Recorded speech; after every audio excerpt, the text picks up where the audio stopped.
صحیح مسلم حدیث نمبر 463۔ حضرت یحییٰ بن عمارہ، حضرت عبداللہ بن زید عاصم انصاری صحابی رسول روایت کرتے ہیں، وہ فرماتے ہیں حضرت عبداللہ بن زید سے عرض کیا گیا کہ ہمارے لیے نبی اکرم صلی اللہ علیہ وسلم کے وضو جیسا وضو کریں، تو انہوں نے ایک برتن منگوایا، پھر اس سے اپنے ہاتھوں پر پانی ڈال کر ان کو 3 بار دھویا، پھر اپنا ہاتھ اس برتن میں ڈال کر اسے نکالا، کلی کی اور ناک میں پانی چڑھایا، اور یہ ایک ہی چلو پانی سے 3 بار کیا، پھر اپنا ہاتھ اس برتن میں ڈال کر نکالا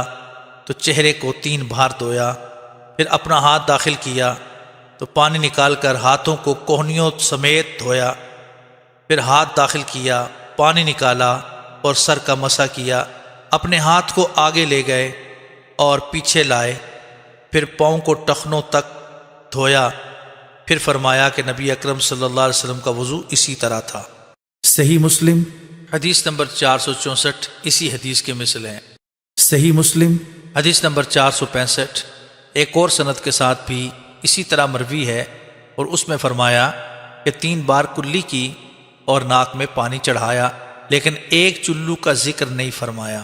نیز ہاتھ کو آگے لے گئے اور پیچھے لے گئے کے الفاظ ذکر کرنے کے بعد فرمایا کہ سر کے اگلے حصے سے مسح شروع کیا، پھر ان دونوں کو پچھلے حصے کی طرف لے گئے، پھر ان کو اسی مقام کی طرف واپس لائے جہاں سے آغاز کیا تھا، اور پھر پاؤں کو دھویا۔ صحیح مسلم حدیث نمبر 466 ایک اور سند کے ساتھ بھی اس کے مثل مروی ہے، اس میں تمام حدیث ذکر کی گئی، اور اس میں یہ بھی ہے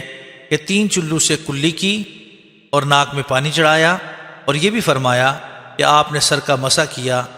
تو ایک مرتبہ آگے کی طرف لے گئے اور ایک مرتبہ پیچھے کی طرف لائے۔ راوی فرماتے ہیں یہ حدیث مجھے حضرت وہیب نے لکھائی، اور حضرت وہیب فرماتے ہیں عمر بن یحییٰ نے مجھے 2 مرتبہ یہ حدیث لکھوائی۔ صحیح مسلم حدیث نمبر 467 حضرت عبداللہ بن زید بن عاصم مازنی انصاری رضی اللہ تعالیٰ عنہ ذکر کرتے ہیں کہ انہوں نے رسول اکرم صلی اللہ علیہ وسلم کو دیکھا کہ آپ نے وضو فرمایا، پھر ناک کو جھاڑا، پھر چہرہ انور کو 3 بار دھویا، اور دائیں ہاتھ کو 3 بار، پھر دوسرے ہاتھ کو 3 بار، اور سر کا پھر مسح کیا، لیکن ہاتھ سے بچے ہوئے پانی کے ساتھ نہیں کیا، اور پاؤں کو دھویا حتیٰ کہ ان کو پاک صاف کر دیا۔